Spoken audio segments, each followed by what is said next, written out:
We got another offensive lineman in the transfer portal. We got a quarterback might be coming to town in the 2024 class. We've got some softball stuff to talk about, as well as basketball gets a big win. We'll talk about all that on today's episode of Locked On Sooners. You are Locked On Sooners, your daily podcast on the Oklahoma Sooners, part of the Locked On Podcast Network, your team every day.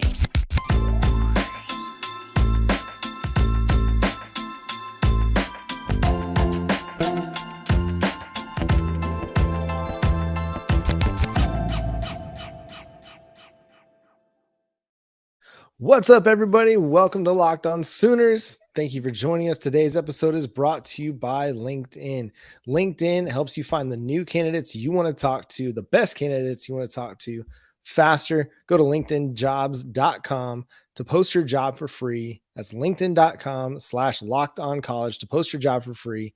Terms and conditions apply. Thank you for joining us. My name is John Williams. You can follow me on Twitter at John9Williams. He's Josh Helmer. You can follow him on Twitter at JoshOnRef. You can also follow him Monday through Friday from 9 to noon on 94.7 The Ref. Not follow him. You can listen to him. It's been a couple of days since we recorded, Josh. So I think I'm a little bit out of practice. But how was your weekend, man? How you doing? It was good. Yeah, had a great weekend. And hey, you can follow, you can listen, whatever. Right over at 94.7 The Ref, or download the KREF app. That's an easy way to stay in touch with myself and everybody over at The Ref, which, oh, by the way, speaking of dialing in, why not dial in to us on Monday night? We'll have the live show. We love hearing from everybody for Monday night's live show. We'll be sharing out the YouTube link, I'm sure, sometime early on Monday. So you'll want to stay tuned for that. Big news for Oklahoma, as it has been a portal haul for the ages, John, and it continues with a big-time flip for Oklahoma. It looked like Nebraska had swooped in and outmaneuvered, out-angled both Oklahoma and Iowa. Not so fast, my friends. Lee Corso style. Oklahoma flips Walter Rouse back from Nebraska. So the big offensive tackle from Stanford, I want to say off the top of my head, 39 starts that he had made with the Cardinal, but it's a bunch, Right. A bunch of starts that he had made with Stanford. And again, you get a flip here, John, that is very, very important for Oklahoma. You just kind of look at what the landscape for Oklahoma's offensive tackle situation, what it looks like. I told you when we were having the conversation last week, okay, would you rather have Rouse or would you rather have Matt Lee if you could just pick one of the two? And to me, it was Rouse, just simply based on the need of the position, both Anton Harrison and Wanye Morris moving on for Oklahoma. Obviously, would have been a coup if you could have wound up with both. It looked for a split second, John, like you were going to wind up with neither.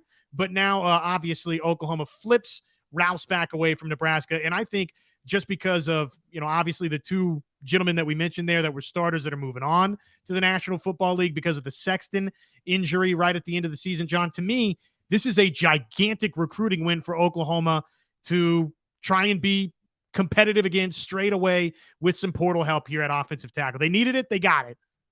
Yeah, a great addition. And as you mentioned, getting a flip from Nebraska, a guy that he was considering Nebraska, he was considering Iowa, landed with the Oklahoma Sooners. You beat out Matt Rule. And yes, I know Matt Rule's been away from the game, but it's a dude that he carries weight in the college football world. He carries weight on the recruiting trail. There's a reason he was able to rebuild Baylor to what it was after the whole Art Briles fiasco that happened down there in Baylor. I feel like that's undermining what happened down there at Baylor just to simply call it a fiasco. But to be able to rebuild Baylor the way he did in such a short amount of time, get back to Nebraska, they're already doing some really nice things on the recruiting trail. And they thought they had Walter Rouse. You add a guy with more than 2,500 collegiate snaps, all at left tackle. This dude's been starting since he was a true freshman. Now, Stanford's not going to throw the ball a ton, so maybe his pass blocking is not going to be up to what you might expect out of that guy, but he's played it a ton. You know you're going to get a good run blocking left tackle out of Walter Rouse, which is something you need with Anton Harrison moving on to the NFL. You need somebody that you can plug and play over there at left tackle, considering you still have right guard, right tackle that you got to figure out. You feel like you got a good answer at right tackle with Tyler Guyton. You think you might have a couple options there at right guard. with Caleb Schaefer that came in through the transfer portal. You also got Jake Taylor. You got Savion Byrd, Aaron Park. You got some options on the interior offensive line. It's just a matter of Caden Green. You got options, but you want to have some competition some places, but you also want to be able to feel like, okay, as we talk about every week, and when we talk about the transfer portal, you want to have a solid floor at some point. And with a guy like Walter Rouse, if somebody was to come in and beat him out for the starting job, that's great. Maybe not great for Walter Rouse, but it's great news for you as the Oklahoma Sooners. That means you have a guy that was far and away, head and shoulders better than a dude with 39 starts and 2,500 snaps at left tackle. So if Walter Rouse is your starting left tackle, that's great. If somebody else turns out to be better than he is and is your starting left tackle, that's great. That's fine. But you get the experience, someone that you can plug in next to McCade Matire. If you keep Matire at left guard, that's a really nice duo that you have there. If it ends up being Schaefer or one of the younger guys over there at left guard, then you have an experienced player playing right next to him that's going to help him transition into a starting role or help Caleb Schaefer kind of take the step up to Power 5 level. And then, then you're kind of only looking at like, okay, Andrew Rame at center, then whoever your right guard is, and then Tyler Guyton at right tackle. It helps you answer one of those questions.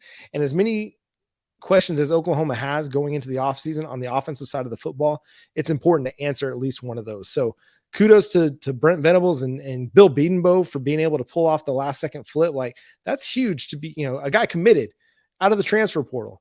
So you feel like when a commitment happens out of the transfer portal, that it's pretty solidified because they don't have long to flip. They don't have long to turn, course because classes are about to start. But he must have gotten some kind of appeal from the Oklahoma coaching staff that really swayed him. So get Walter Rouse. That's absolutely huge. Josh, before we move on, do you have any other thoughts you want to share on Walter Rouse here before we get to the next thing? I'm just reading the quote that Rouse put out on social media with the announcement. I think he put this out on social media with the announcement. Quote, "I never knew how the power of one's faith and gut intuition could so forcefully persuade one's decision. That happened to me this week. And on Friday, January the 13th, usually a spooky date, wound up being spooky for Nebraska, not so spooky for Oklahoma. But on Friday, January 13th, I informed the head coach of the University of Oklahoma that I would be decommitting from the University of Nebraska and play my last year of eligibility as part of the 129th football team for the University of Oklahoma," end quote. Sounds like Brent Venables, doesn't it? I mean, it kind of has all of the imprints of your head football coach's recruiting sway here, if you will, on the flip. So I just say in closing here, hats off to Brent Venables getting this done. Obviously, Bill Bedenbow was, of course, heavily involved, but that to me reads, John, like you brought the head football coach in, your closer, you brought him in, and he flipped this from Nebraska to Oklahoma. And I think for Rouse, it makes sense for him because there's a legitimate need for OU. It's not like he's coming in here to maybe play for Oklahoma with the Sexton injury, with the bits and pieces we've seen. Sure, maybe Oklahoma would be fine with Parks and Guyton. Who knows about a Caden Green, right? Stepping right in and potentially playing. It's happened before, but probably you don't push all your chips into the center of the table that's super likely in and of itself. So somebody that started as much as he has, and Oklahoma's history with offensive tackles, with the success of the program. I know obviously this past year was a downer, but hey, heck of a recruiting win for Brent Venables, heck of a recruiting win just for Oklahoma. And I think it's going to be a great fit for Mr. Rouse to come to Oklahoma and probably step right in and start. And it gives him a chance to kind of raise his NFL draft profile, because you go to a guy, Bill Bedenbow, who's had a lot of success at putting guys into the league. I mean, Anton Harrison is a Bill Bedenbow guy looking like he's going to be a first-round draft pick. So Walter Rouse can come here. If he has a great season with Oklahoma, potentially he puts himself into that top 50, top 100 discussion at left tackle or offensive tackle. Before we get to our next topic, which we're going to discuss Michael Hawkins, the 2024 four-star quarterback, let's talk to you about LinkedIn. If you're looking to get ahead of the competition and figure out who to hire, LinkedIn Jobs is the place to go. As a small business owner or hiring manager, you know that success in 2023 all depends on the team members you surround yourself with. And that's why you got to check out LinkedIn Jobs. With LinkedIn Jobs, you can hire qualified candidates more efficiently by matching open roles with people who have the skills, values, and experience to help you achieve your goals. LinkedIn Jobs helps you quickly attract qualified candidates to your open jobs with targeting tools that go beyond resume data by using insights from your job post, company, and their 875 million member profiles to put your post in front of the most qualified candidates. LinkedIn Jobs make it easy to screen and rate applicants based on your job qualifications, all on one platform. It's why small businesses rate LinkedIn Jobs #1 in delivering quality hires versus leading competitors. LinkedIn Jobs helps you find the qualified candidates you want to talk to faster. Post your job for free at linkedin.com/lockedoncollege. That's linkedin.com/lockedoncollege to post your job for free. Terms and conditions apply. So Josh, we're going to talk about Michael Hawkins, but also want to talk to y'all about the Locked On College Basketball podcast. Thank you for making Locked On Sooners your first listen every single day. Now make sure you check out our brand new podcast on the Locked On Podcast Network, the Locked On College Basketball Show. Everything you need to know about college basketball in one place, plus hear from big name experts, insiders, coaches, and players. Locked On College Basketball, available on YouTube or wherever you get your podcasts. So Michael Hawkins, 2024 four-star quarterback, seems to be the guy that's being targeted for the Sooners at quarterback in this cycle. Last summer, not minutes after he announced he received an offer from Oklahoma, Parker Thune put in a crystal ball for the Sooners. Later on down the road, I think it was maybe in August, Josh McCuistion from Sooner Scoop at Rivals put in a Rivals Futurecast. Not a little bit later in the fall, maybe it was October, Sam Spiegelman of On3 issues an On3 prediction for Michael Hawkins to the Sooners. And then today, Sunday, Nick Harris of Rivals also issued a Rivals Futurecast. Now, Michael Hawkins is set to commit on January 31st. Been through a bit of an ordeal. If you haven't heard about it, you haven't read about it, his house was defaced with some racial slurs that led him to transfer from Allen to Frisco. Now I'm blanking on the name of it, but to one of the schools in Frisco.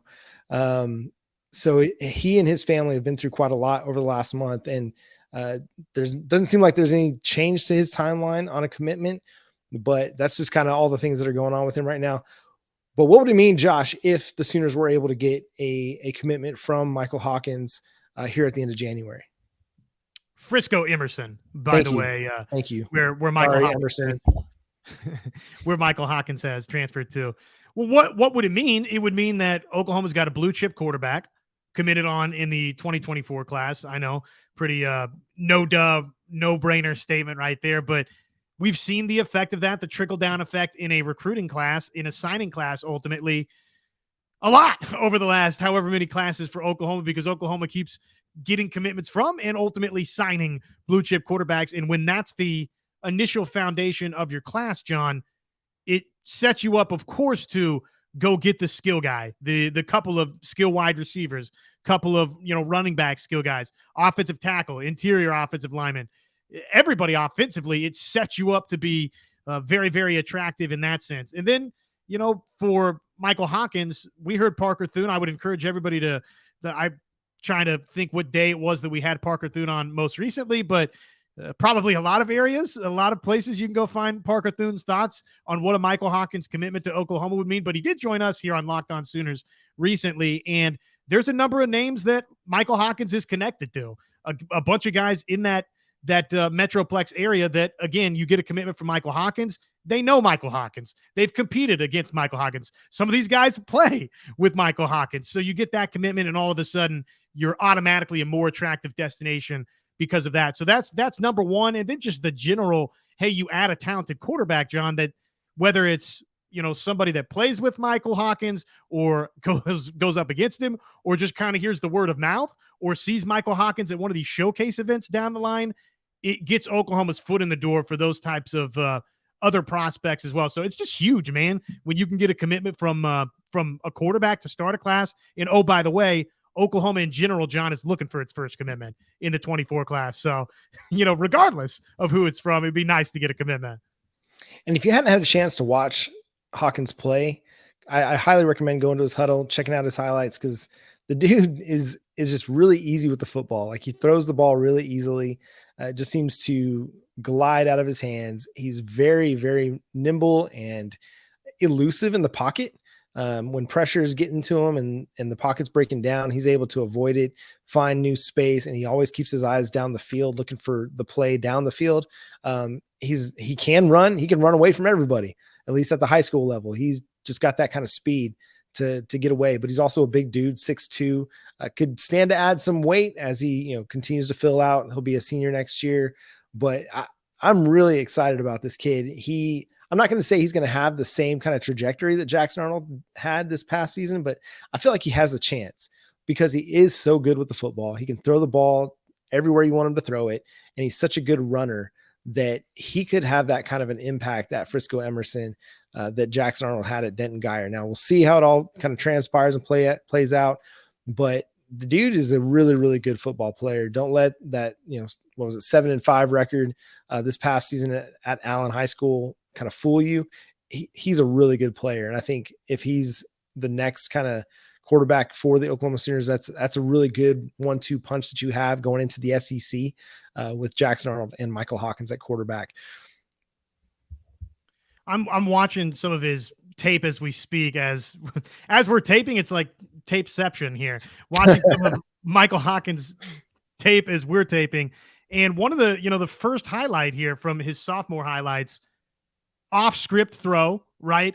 And kind of off platform type throw. And it's right on the money. And I know it's a highlight tape. So again, how indicative of the overall play to play for Hawkins is that? Okay, well, that's maybe up for interpretation or for somebody that's watched every snap down in and down out for Michael Hawkins. But I do see some qualities, and this is probably something that we see more of, I think, now, John, than ever before, just because we see some guys in the National Football League that do some off-script stuff and some off-platform stuff. And, oh, by the way, they're very, very successful. They kind of do some things that, generally speaking, quarterbacks in the past were said, told, no, do not throw across your body. Don't do this throw. Don't do that throw. But I see some of that with Michael Hawkins, and he's effective doing it. So that's kind of exciting with him as well, which maybe that's something you should expect out of a high school prospect. But, man, he does seem to have just a little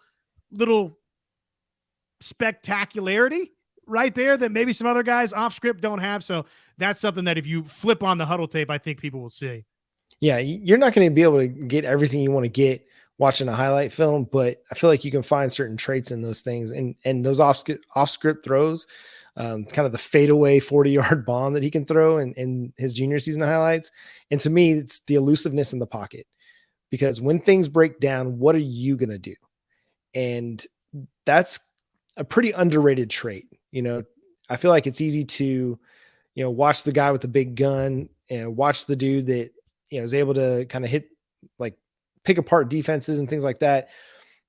And obviously you want that in your quarterback too, but I also won't know that it's hard to find really good pass blocking offensive line.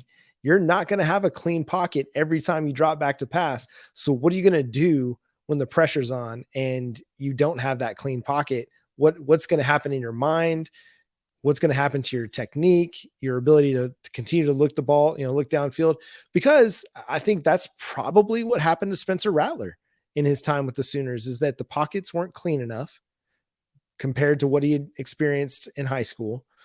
And he began getting a bit gun shy, or at least not being able to see things down the field because of what was coming down the pipe.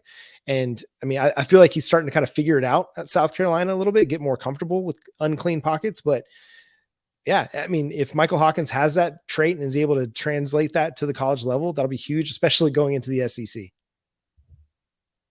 Yeah, no doubt. And you see, and it's not surprising, just based on if you watched Oklahoma this past season, which, hey, you're with us on Locked On Sooners. I know you watched this past season, but the quarterback run game is a huge part of what Oklahoma does. And so guess what?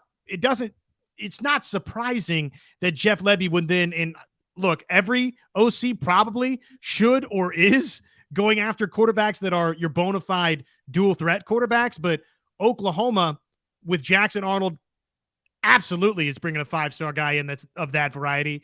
And Hawkins, if they get this commitment here, John, I think what you're saying, and I agree with you, he runs better than Spencer Rattler runs. And when you can do that and you can escape the pocket and you can extend plays and you can do things off script, and oh, by the way, you do still have the power in that arm to make some things happen down the field and test the defense vertically, man, that makes all the difference when, again, you can just keep a play alive. Sometimes, sure, it can get certain quarterbacks into trouble, but generally speaking, John, you, in today's age of college football and just really kind of football in general, that guy is at a premium. The guy that can escape the pocket, keep a play alive, and let receivers can continue to work open. And I see a lot of those traits in Hawkins. Yeah, it's an exciting one, and it looks like the writing's on the wall. Michael Hawkins will be an Oklahoma Sooner, but I mean, it's, the commitment is still a couple weeks away. National, or the early signing period is not till December. National signing day is not, still more than a year away. So a lot can change, a lot can transpire. It looks like Arkansas is kind of the big threat right now for Hawkins. So we'll have to keep an eye on that over the next couple of weeks, and we'll go over that and we'll react to that as it happens here on January 31st. But next, we're going to talk about, hey, big news from the Crimson and Cream Collective. Our friends over at Crimson and Cream Collective provided some big news over the weekend, or just before the weekend, that we haven't had a chance to touch on. So we'll talk about that, as well as a big basketball win. We've got some softball stuff we want to talk about as well. All that after Josh talks to you about our friends over at BetOnline. BetOnline.net, your number one source for all of your pro and, well, your college football future wagering needs now going forward. Obviously, they'll be back with us as soon as the 2023 season kicks off for all of your college football game-to-game needs as well, but NFL playoffs in full swing. Man, we have had some exciting NFL playoff games as we're taping with you right now. We'll find out about Baltimore to Cincinnati, but pretty interesting stuff happening in both the AFC and NFC. And I know you want a piece of that action at betonline.net. That's the easy place to, well, get all of your betting needs and then your sports wagering info as well. The fastest and the easiest way to check in on everything that's going on in the sports world, and not just college football or professional football. We've got obviously the NBA in full swing, Major League Baseball's right around the corner, and so much more. So head on over to the website today. Use your mobile device to learn more about the trends and the action. That's BetOnline, where the game starts. It's always good news, John, when we see our man, our friend, Mr. Jason Belzer, friend of the show, out there talking to the folks at On3 and beyond. I'm looking at this aggregated report actually from 24/7 Sports with my brother Joey, but it was first reported by On3 Sports' Jeremy Crabtree that everybody at Oklahoma, the scholarship players for the football program, John, transfer additions, walk-on additions, mid-year enrollees, everybody's getting a piece of the Crimson and Cream collective pie, if you will, at the University of Oklahoma. And as we enter this NIL world of college football, this transfer portal world, I think the transfer portal success, John, kind of speaks for itself. You see somebody like Walter Rouse, we opened talking about him tonight. He flips from Nebraska. I don't have it on any sort of authority that the Crimson and Cream Collective or name, image, and likeness was a big part of that for OU, but you can kind of put two and two together that probably on some level it was a factor, right, for Oklahoma, and really just for this transfer portal season haul for OU in general. It's been a successful factor for the Sooners, which it needs to be now and going forward. And I think this is just another representation of that, John. Oklahoma's getting competitive in this NIL market, and the Crimson and Cream Collective is doing some serious big-time things. I think about somebody like a Gavin Freeman that obviously has made contributions to Oklahoma. He arrives as a non-scholarship Sooner. And guess what? Because of the Crimson and Cream Collective, yeah, he's not a scholarship guy, John, but depending on what some of those financial numbers look like, he's basically a scholarship guy, right? And Oklahoma finds a way to widen its roster because of something like the Crimson and Cream Collective, which is huge news for OU now and going forward. Yeah, if you don't have to use a scholarship on a guy like Gavin Freeman, he's able to get some revenue, some reimbursement, so to speak, from Crimson and Cream. It just helps you. It helps you keep a guy that's able to contribute.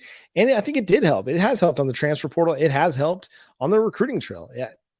You can kind of put the Crimson and Cream Collective quote tweet the day that Peyton Bowen signed of, them kind of just, wiping their hands like, mission accomplished sort of a thing. Like you can put those two and two together a little bit, and I think you're going to end up with something there. But or maybe that's just them reacting to it. I don't know, but you can't help but think that the moves that they've made in, their launch, the 1.5 million match campaign, even though they ended up well short of the campaign, the fact that they were able to do so much in such a short period of time, I think is impressive.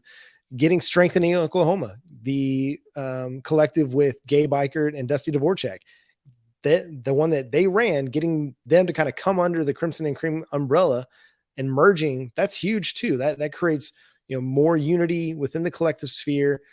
Now you're still going to have the Norman NIL club. You still got the One Oklahoma club that's ran by Barry Switzer. So you still got some other collectives out there, but the more kind of unity you can have, the better it's going to be. And I think Crimson and Cream has really got some strong vision for what can happen with the collectives at the University of Oklahoma.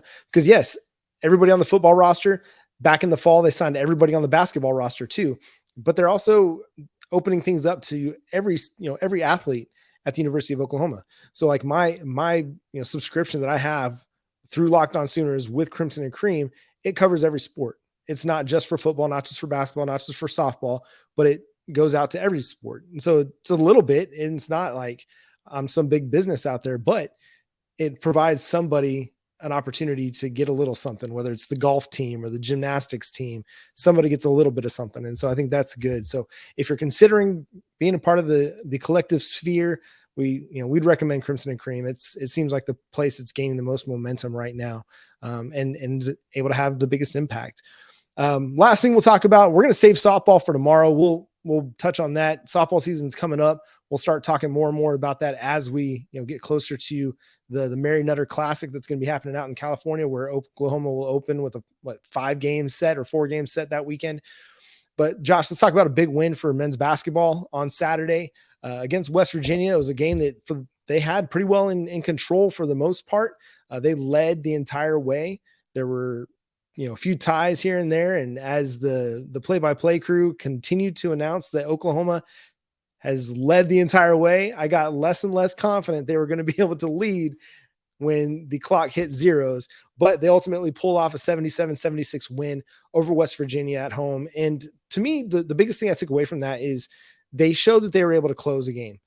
In their first 4, Big 12 games in which they started 1-3, they had leads in every single one of them, against Texas, against Iowa State, against Kansas, and against Texas Tech. Obviously, they win the Texas Tech game, but in the 3 losses, they were leading in the fourth quarter and late in the fourth quarter. In each of those games, just weren't able to close it, but they were able to do so against West Virginia. So it's huge for them. Get another great contribution from Grant Sherfield. Milos Uzan, that's his 3rd straight double-digit game. He's become a revelation for the Sooners, and I think that's, if you have those 2 guards working really, really well, and I think it's everything for your club right now. Jalen Hill has been a fantastic revelation as well. I mean, he was perfect against West Virginia, both from the field and the free throw line. Was 5 of 5 from the field, 4 of 4 from the free throw line, give you 14 points. So Josh, kind of your biggest takeaway from the Sooners win there? Yeah, they won the game is the biggest takeaway, and they won a close game. Obviously, a couple of junctures of this game felt like Oklahoma had it in control. I'm looking back here. I thought there was a juncture or two where they led by 10, but maybe I'm daydreaming that a little bit. With 14 minutes, 13:40, some to play. Oklahoma led by 9, 50-41. Maybe it just kind of felt like they had West Virginia at arm's length all afternoon long, and then obviously it got really, really interesting late, and Oklahoma had to go make plays to and come up with stops to go win the game, and they found a way to do just that. So, yeah, I mean, that's the most important thing, is that Oklahoma won a close game in a game that, simply put, John, they had to find a way to get. Couldn't lose this game at home, given the home games that you've already dropped in Big 12 play against a team in West Virginia that had started 0-4 in league play. That's not a game that's affordable to lose inside the LNC. And give Oklahoma credit, it don't matter how you got it. It don't matter that the final score is 77-76. Oklahoma got the home win that it needed to get. And the thing that was different for me in this game, and really for the Sooners watching this, as I'm watching this game, is in the last few minutes when, they're needing to get points, they're needing to get buckets. Like against Kansas, they were settling for some pretty bad 3-point attempts. Took 3 straight threes, missed every one of them, allowed Kansas to kind of cut the gap. Ultimately, they took the lead. Well, in this one, as West Virginia is trying to close the gap, trying to take a lead, get their first lead of the game late, instead of settling for threes, Oklahoma's driving to the basket. They're taking advantage of this Big 12 officiating that's calling everything seemingly right now. And when you go to the basket, good things happen. You force either a foul, you get a bucket, you just create a more high percentage shot as opposed to settling for a three. And even on a day where they were shooting the 3-ball better than what they did against Kansas, I was really happy to see that they didn't sit back and settle for the 3-point shot when, hey, West Virginia is driving to the hole. You got to answer in kind. If you don't get there, but you draw a foul, that's just as good. You get to the line, you hit your free throw shots, and Oklahoma did that. Jalen Hill hit 4 free throw shots in the final couple minutes. Tanner Groves had a couple free throw points, and then Grant Sherfield was 1 of 2 from the line, which ultimately ended up being the difference. So go to the basket, make good things happen. And I think that was kind of my biggest thing is like, okay, they learned a little bit from the Kansas game that, hey, in crunch time, we got to go to the hole. We got to force them to stop us or foul us. Tanner Groves, I'm looking at the box score. He took 2 shots in this game. That's kind of wild that's it. I'd like to see as you have Sherfield doing his thing. Obviously, he makes 5 of 15 in this game, but he goes for 22 points, right? So another nice performance for Sherfield. Uzon, you touched on it. I mean, continues to get better and better. Another double-figure scoring game for him with 11. Hill shoots 5 times and he's perfect, 5 of 5 from the floor. Tanner Groves shoots twice and he's 2 for 2. And it's those 2 big threes that he hit in the game. So I'm kind of just looking at the box score, and that doesn't always tell the exact story, John, but just looking at that, it's like, okay, it's okay, guys, to take a couple more shots, especially when you're 7 of 7 combined. But again, the big thing here is Oklahoma finds a way to win a home game that it needed to find a way to win. Yeah, and the schedule is not going to get any easier. I mean, it's the Big 12. Every game is going to be tough. And I'm going to try and pull up real quickly who they play next. Do you have that off the top of your head, Josh? They play next. Trip to Oklahoma State. Yeah, there you go. They got Oklahoma State in Stillwater, and then they host Baylor next Saturday before taking on TCU, number 17 ranked TCU in Fort Worth.